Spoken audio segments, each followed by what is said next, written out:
So when I first read that Social Security will run out by 2035, that really scared me. I mean, what are people gonna do after that? And what's scary is that that is exactly what is happening in China right now. And it really gives us a foreshadowing of what might happen in the USA in the near future, because it's been all over the headlines this week that China has a very big youth unemployment problem. It rose to 21.3% due to the worsening economy. Let's break down the population demographics in the US. Baby boomers make up 21%, Gen X make up 20%, millennials make up 22%, and Gen Z make up 21% of the US population.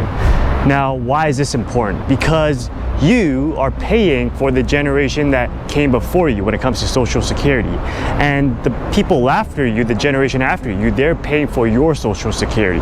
And this is something I think about often, because every 2 weeks I would get paid. I will see the paycheck hit the bank, and I will also see the payroll taxes being taken off for Social Security. And if you're employed, you will see them too. Now, I'm 31 right now. That means there is some ways away until I actually get to retire. And one of the biggest fears is that by the time I can retire, Social Security won't be there for me. Now, if you add up the numbers, baby boomers and Gen Xers make up around 41% of the population, whereas millennials and Gen Z make up 42.42% of the population. And to the unkeen eye, they might be thinking, well, everything's fine because the millennials and Gen Z outnumbers the Gen Xers and the baby boomers. Well, that's not entirely right, because baby boomers and Gen Xers are living longer and they're staying in the workforce a lot longer than they used to be. So it's fascinating because all my coworkers at my workplace, they're all plus or minus 5 years older than me, and we're all basically stuck in our position. No matter how hard we work, no matter how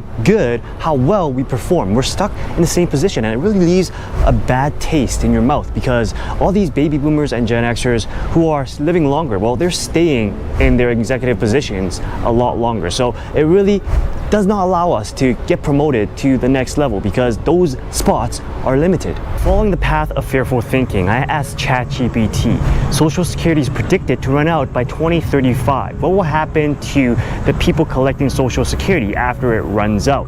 Where will they find income? And what you ought to know is that when they refer to Social Security running out by 2035, they actually mean the Social Security Trust Fund reserves, not the entire Social Security program itself. To use an example, think of the reserves as a bank account. Right now, it has $3,000 in it. Young people pay into this bank account, let's say every 2 weeks. They pay in $1,000. Now, current retirees withdraw from this bank account. Let's say every 2 weeks, they withdraw $1,250. There is a $250 shortage every 2 weeks because more is withdrawn than deposited. It's clear as day that this path is unsustainable. At one point, Social Security, the reserves, the bank account will get to $0. And at that point, Social Security will have to do what Americans do best, live paycheck to paycheck. What will happen once we hit $0? Well, ChatGPT says that it really won't be the end of the world, but we do have some options, and I'm gonna list 3. The first option is reduced benefits. That means that instead of getting that usual $1,250, you might just get $800 instead.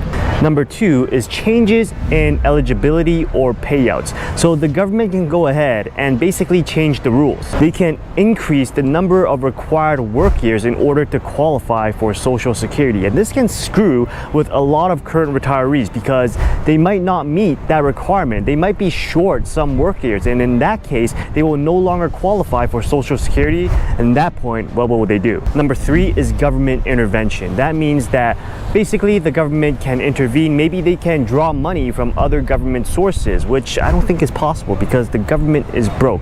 Or maybe they can raise payroll taxes. That is always an option, but it's not a popular option because people hate it when they raise taxes on us. That means that they will lose votes that way, so that's not going to happen.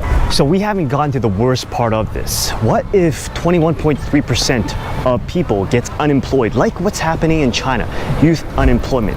At that point, it's going to be even more difficult because these people that were once paying into Social Security, they're not paying into Social Security anymore. And that, guys, is the biggest risk. And I don't see a way for that to be mitigated right now. I'm not a financial advisor, so take this advice with a grain of salt. But personally, I think that taking Social Security as soon as possible is a great idea. But after you do the math, because with early withdrawals, that comes with reductions. So you really have to calculate how long you're gonna live versus how much of a reduction you're gonna get in your Social Security check versus how long Social Security will last until it completely runs dry. If you're a Gen Z to Gen X, you don't have much to worry about because the trustees did do some calculations and they did come out with some great calculations, and that is payroll taxes can suffice to keep Social Security paid for up to 74% until 2097. And that is if everything stays the same and we don't experience some mass unemployment